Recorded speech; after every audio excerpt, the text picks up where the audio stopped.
Hello बच्चों, प्रश्न पढ़ते हैं। एक रेलगाड़ी विरामावस्था से चलना प्रारंभ करती है और 5 मिनट में 72 किलोमीटर प्रति घंटे का वेग प्राप्त कर लेती है। मान लें त्वरण एक समान है। परिकलन कीजिए। पहला त्वरण, दूसरा इस वेग को प्राप्त करने के लिए रेलगाड़ी द्वारा तय की गई दूरी। तो सबसे पहले हम यहाँ पे मुख्य अवधारणा का प्रयोग करेंगे और यहाँ पे जो मुख्य अवधारणा है वह है सरल रेखा में गति और साथ में यहाँ पे गति के समीकरण। तो जब भी हम यहाँ पे गति के समीकरणों की बात करते हैं तो बेसिकली हम यहाँ पे 3 समीकरणों का प्रयोग करते हैं, जो कि यहाँ पे वेग, दूरी, समय और त्वरण के बीच, जबकि त्वरण एक समान दिया होता है, संबंध बताता है। तो दिए प्रश्न में एक रेलगाड़ी विरामावस्था से चलना प्रारंभ करती है, तो यहाँ पे जो प्रारंभिक वेग होगा रेलगाड़ी का उसको हम u मान लेते हैं और इसका मान 0 दे रखा है क्योंकि विरामावस्था में। जो समय है हमारे पास, इसका मान 5 मिनट दे रखा है, तो हम इसको लिख सकते हैं t बराबर 5 मिनट, और मिनट को हम सेकंड में अगर परिवर्तित कर दें तो ये हो जाएगा हमारे पास 300 सेकंड के बराबर। इसका जो अंतिम वेग है यानी 5 मिनट के बाद जो इसका वेग बन रहा है ये आएगा 72 किलोमीटर प्रति घंटा, यानी हम अगर इसको मीटर प्रति सेकंड में परिवर्तित कर दें तो हम इसको 5/18 से गुणा कर देंगे और ये हो जाएगा 18 चौको 72 बराबर 20 मीटर प्रति सेकंड के बराबर। तो यहाँ पे क्योंकि त्वरण एक समान है तो हमें पहले त्वरण का मान निकालना है और इस वेग को प्राप्त करने में तय की गई दूरी निकालनी है।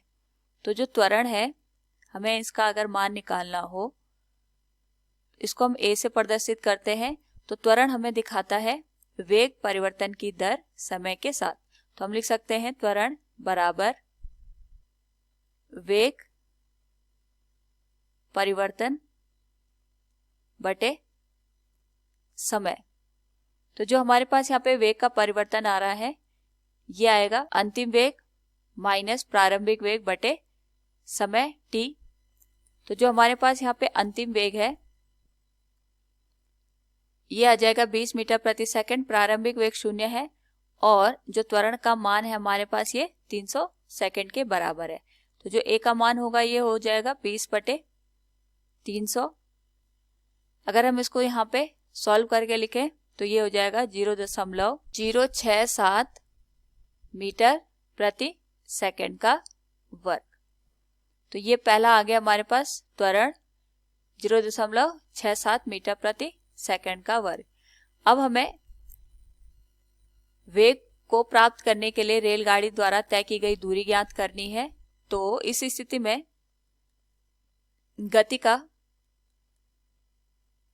दूसरा समीकरण हम यूज कर सकते हैं और हमारे पास जो गति का दूसरा समीकरण है वह है s बराबर प्रारंभिक वेग गुणा समय प्लस 1/2 गुणा त्वरण गुणा समय का वर्ग।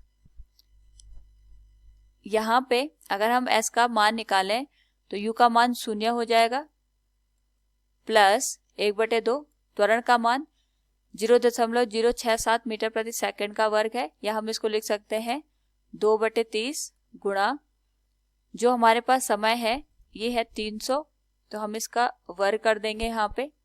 तो जो तय की गई दूरी इस स्थिति में आएगी वो आएगी 2 से 2 हमारे पास यहाँ पे कैंसिल हो गया, ये आएगा 1/30 गुणा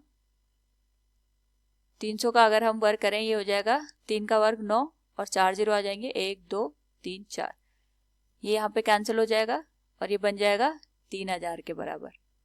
यानी अगर हमारे पास वेग 20 मीटर प्रति सेकंड का हो रहा है 5 मिनट में, तो उसके द्वारा तय की गई दूरी 3000 मीटर के बराबर होगी और इसी दूरी को हम अगर यहाँ पे किलोमीटर में परिवर्तित कर दें तो 1000 से अगर हम इसको भाग दे दें तो ये आ जाएगा हमारे पास 3 किलोमीटर के बराबर। तो दिए गए प्रश्न से हम कह सकते हैं